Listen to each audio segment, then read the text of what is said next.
Commission হলো, কিন্তু ন্যায় হয়নি, এই প্রশ্নটা বারবারই উঠছিল। দেখুন, 21শে জুলাই গুলি চালিয়েছিল সিপিএম, মারা গিয়েছিল কংগ্রেস, আর উদযাপন করে চলেছিল তৃণমূল কংগ্রেস।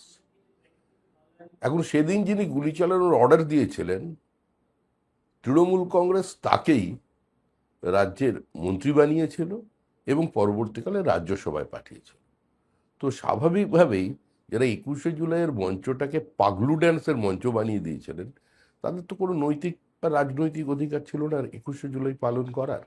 আর এখন তো তৃণমূল নির্মূল, ঋত বা মৃত যেই হোক না কেন, আর কোনো গ্রহণযোগ্যতা নেই। এদের নিয়ে মানুষ আর আলোচনা করতে চায় না। আমি বিধায়ক থাকাকালীন প্রশ্ন করেছিলাম যে 21শে জুলাইয়ের যে তদন্ত কমিটি আপনারা করছেন তার রিপোর্টটা পেশ করছেন না কেন? ঢাকঢোল পিটিয়ে তো কমিটি হয়েছিল, কিন্তু রিপোর্ট টেবিল করতে পারেনি। তো আজকে বিজেপি সেটা করে দেখালো, কারণ ন্যায় বিচার বিজেপি দিতে পারে, বিজেপি সরকারই বিচার দেবে।